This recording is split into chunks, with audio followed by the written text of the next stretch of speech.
خوف کے کتبے میرے افسانوں کا پہلا مجموعہ ہے جو 2011 میں مثال پبلشر فیصل آباد سے شائع ہوا تھا۔ آج اس کتاب کا دیباچہ آپ کو پڑھ کے سنانا چاہتا ہوں۔ میں موت سے نہیں ڈرتا، لیکن ان آنکھوں نے جس طرح معصوم اور بے گناہ لوگوں کو مرتے دیکھا ہے، اس احساس سے بہت ڈرتا ہوں کہ میں اشرف المخلوقات ہوں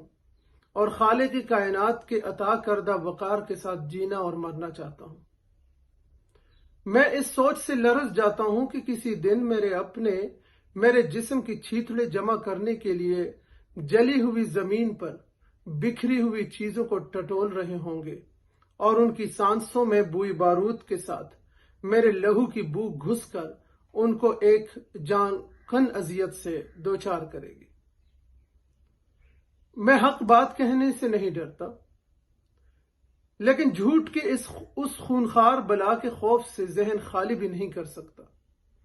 جو سر عام سچائی کے گلے پر اپنے خونی دانت گاڑ کر اس کا سارا خون پی جاتی ہے اور پھر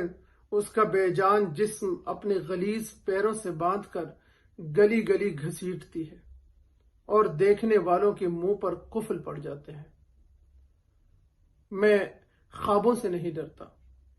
لیکن جب خوابوں کی تعبیر میں بھی خواب ہی ملتے ہیں تو آنکھیں نوچنے کو دل چاہتا ہے۔ بصارت جو بصیرت سے محروم ہو اور وہ راہ حیات میں نئی منزلوں کا تعین نہ کر سکے،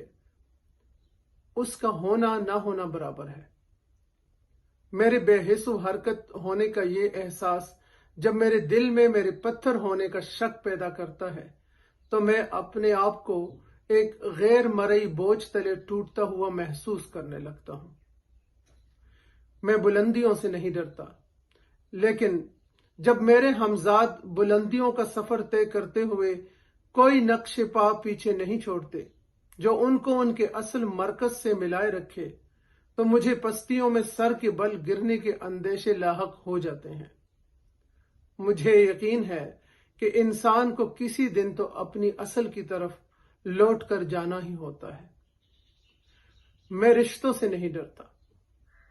لیکن جب رشتوں میں بغض، حسد اور لالچ جیسی غلاظتوں کی ملاوٹ ہوتی ہے تو ایک عجیب کشمکش کا شکار رہتا ہوں۔ دولت دنیا کی ہوس ایسی بیماری ہے جس کے جراثیم خون میں شامل ہو جائیں تو مقدس جسموں میں بھی خون کا رنگ سفید کر دیتے ہیں اور جسم و روح کی تقدیس ناپاکی میں بدل جاتی ہے۔ میں زندگی سے نہیں ڈرتا، لیکن واقعات جب سانحات بن جاتے ہیں تو ایک اندیکھا ہاتھ میرے سینے میں میرا دل مسلنے لگتا ہے۔ میں اپنی ذات کے آئینے میں ایک ایسا زوراور انسان ہوں جو زمانے کے حوادث کا مقابلہ کرنا جانتا ہے اور جسے خود سے بہت پیار ہے، لیکن پس آئینہ کوئی ہے جو میرے اعصاب کو چاٹنے اور میرا خون پینے کے لیے میرے جسم کے اندر خوفناک جھونک چھوڑتا ہے اور مجھے اپنے آپ سے ڈر لگنے لگتا ہے۔